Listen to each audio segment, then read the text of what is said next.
ఆర్థిక నేరం ఎంత ప్రమాదకరమైందో ఇవాళ అందరికీ తెలుసు. మీరు మీ నాయకుడిని ఫాలో అయ్యారు తప్ప ఈ ప్రజల మంచి కోసం మీరు ఫాలో కాదు. ఒక ఆర్థిక నేరగాడైనటువంటి మీ నాయకుడు వైఎస్ జగన్మోహన్ రెడ్డిని మీరందరూ ఫాలో అయ్యారు. అదే ఆర్థిక నేరాలు మీరు చేశారు. ఆ కేసులో ఇవాళ మీ మీద కూడా ఉన్నాయి. 16 నెలలు జైల్లో ఉన్నారు, బెయిల్ తెచ్చుకున్నారు. 10 సంవత్సరాలు కోర్టుకి మీరు వాయిదాలకి అటెండ్ కాదు. ఇది మీ చరిత్ర. మీ చరిత్రకి మా చరిత్రకి సహస్రం వ్యత్యాసం ఉంది. మా గురించి మాట్లాడేటువంటి కనీస అర్హత మీకు లేదు. ఇవాళ నేను మనవి చేస్తా ఉన్నా మీడియా ద్వారా ఆత్మకూరు నియోజకవర్గ ప్రజలకు, ఓటర్ మహాశైలి అన్ని విధాలా విఫలమైంది. ఈ 10 సంవత్సరాల్లో మేకపాటి కుటుంబంలో నుంచి వచ్చిన 2 అన్నదమ్ములు శాసనసభ్యులుగా, మంత్రులుగా ఈ నియోజకవర్గాన్ని పూర్తిగా సర్వనాశనం, విధ్వంసానికి మాత్రమే వాళ్ళు ఉపయోగపడ్డారు.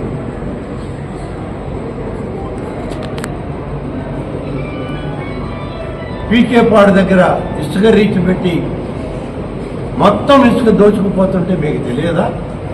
మీకు తెలియకుండానే దోపిడీ జరిగిందా? గ్రావెల్ మాఫియా మీకు తెలియదా? సంఘం దగ్గర కొండలు మాయమైపోయినాయి. మీకేమో ఎవరికి పట్టదా? మీకు తెలియకుండానే జరిగాయా? చేసిన వీళ్ళంతా మీ అనుయాయులే కదా, మీ ఫాలోయర్సే కదా.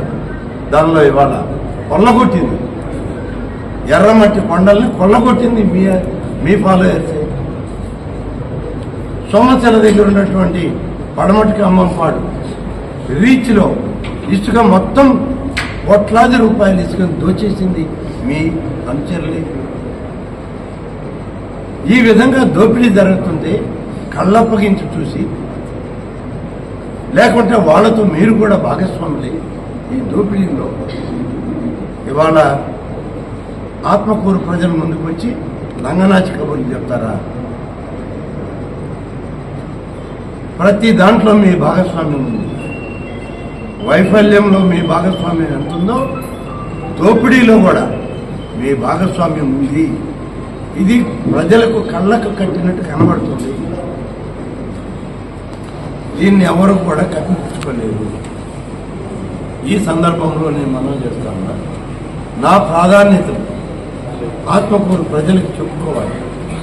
ఇది చివరి రోజు కాబట్టి ఈ ప్రచారంలో నా బాధ్యతగా నేను ఇవాళ ఆత్మకూరు ప్రజలకు, ఓటర్ మహాశైలకు మీ ద్వారా నేను వాళ్ళకి చెప్పేది,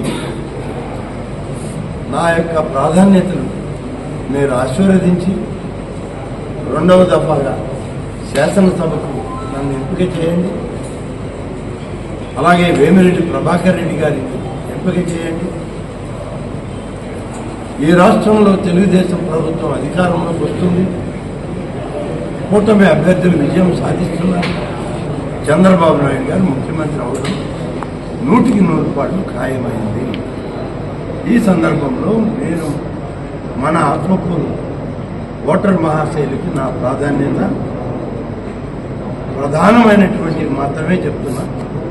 చిన్నవన్నీ కూడా మేము చేయగలిగినంత చేస్తాం. నా ప్రాధాన్యతల్లో ASR Somasila high level canal, దీన్ని నిర్లక్ష్యం చేశారు ఈ 10 సంవత్సరాలు.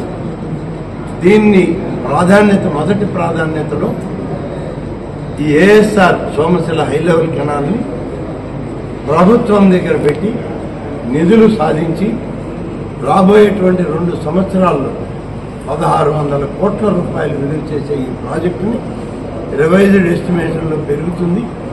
దాన్ని తప్పకుండా పూర్తి చేసి మరిపాడు మండలం మొత్తానికి సోమశిల జలాలని ప్రతి గ్రామానికి, ప్రతి సెంటు భూమికి ఇవ్వడమే నా లక్ష్యం. రెండవ ప్రాధాన్యత ఇవాళ పేద వర్గాలకు, మధ్యతరగతి వర్గాలకి, కుటుంబాలకి ఇవాళ జీవనాధారమైనటువంటి 100 పడకల ఆసుపత్రి. గతంలో నేను ఉన్నప్పుడే దాన్ని జిల్లా ఆసుపత్రిగా అప్గ్రేడ్ చేసి ఆదేశాలు ఇచ్చాం. ప్రతి సంవత్సరం 50 పడకలను పెంచుకుంటూ 280 పడకలకి తీసుకురావాలి. కానీ ఒక్క పడకను కూడా మీరు పెంచలేకపోయారు. 10 సంవత్సరాలు. సంవత్సరానికి ఒక్క పడకను పెంచున్నా 110 అయ్యుండేది. అది కూడా చేయలేక విఫలమయ్యారు. ఇవాళ నా ప్రాధాన్యత 5 సంవత్సరాల్లో ఈ 100 పడకల ఆసుపత్రిని జిల్లా హెడ్ క్వార్టర్స్ హాస్పిటల్ స్థాయికి తీసుకొచ్చి 5 సంవత్సరాల్లో 50 పడకలను యాడ్ చేసి దీన్ని కనీసం 300 పడకల ఆసుపత్రి కింద తీర్చిదిద్దడమే నా సెకండ్ ప్రయారిటీ.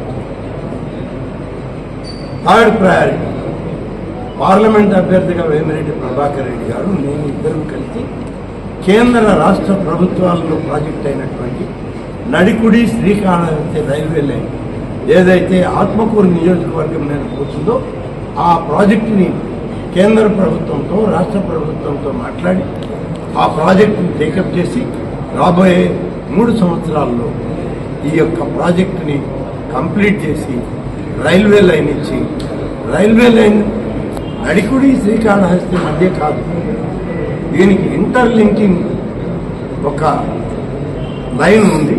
అది మన నియోజకవర్గంలో మరిపాడు నుంచి నెల్లూరు వరకు వయా ఈ నియోజకవర్గాన్ని అభివృద్ధి ప్రజలకి ఉపయోగపడే విధంగా, ఈ ప్రాంత ప్రజలు అభివృద్ధి చెందే విధంగా, ఈ ప్రాంత యువత ఇక్కడే అనేక రకాలుగా ఉపాధి అవకాశాలు పొందే విధంగా, అవసరమైతే ఈ ప్రాంతంలో మరిన్ని ప్రాజెక్టులు, ముఖ్యంగా పరిశ్రమలు తేవాలని, పరిశ్రమల ఏర్పాటుకి కావాల్సినటువంటి మౌలిక సదుపాయాలు ఉన్నాయి.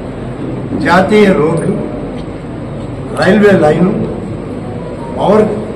పవర్ కనెక్షన్స్, సోమశిల ప్రాజెక్టు నుంచి నీరు, ఇలా అన్ని రకాల మౌలిక సదుపాయాలు భూమి ఉన్నటువంటి ప్రాంతం, సమృద్ధిగా ఉన్న ప్రాంతం ఆత్మకూరు నియోజకవర్గం. ఈ నియోజకవర్గంలో ప్రాజెక్టులు, పరిశ్రమలు తెచ్చి ఈ నియోజకవర్గ యువతకి బయట ప్రాంతాలకు వెళ్లే అవకాశం లేకుండా, అవసరం లేకుండా ఇక్కడనే అన్నీ ఉండి దొరికే విధంగా ఈ ప్రాంతాన్ని అభివృద్ధి చేస్తాం. మరింత ఎక్కువగా విదేశాలకు పోవాలన్నా విదేశాలకు పోవాలి, లేదా ఇతర రాష్ట్రాలకు పోయి ఉద్యోగ అవకాశాలు, ఇక్కడికన్నా బెటర్ ఆపర్చునిటీస్ ఉంటే అక్కడికి పోవాలి. ఇక్కడ ఏ అవకాశం లేదు. ఇవాళ కొద్ది మొత్తంతో చాలనుకునే వాళ్ళకి కూడా అవకాశం లేదు. అన్ని అవకాశాలను మెరుగుపెట్టి రేపటి యువతకి ఒక మంచి భవిష్యత్తును, ఒక మంచి అభివృద్ధిని, ఒక మంచి సంక్షేమాన్ని ఇవ్వడమే తెలుగుదేశం పార్టీ అభ్యర్థులుగా మా యొక్క బాధ్యత. ఇవాళ మేము చెప్తున్నటువంటి మాటకి మేము కట్టుబడి ఉన్నాం. కట్టుబడి రేపు మీరు అవకాశం ఇచ్చాక ఎమ్మెల్యేలుగా, ఎంపీలుగా గెలిచిన తర్వాత ఈ నియోజకవర్గాన్ని పూర్తి స్థాయిలో మేము అభివృద్ధి చేయడం జరుగుతుంది.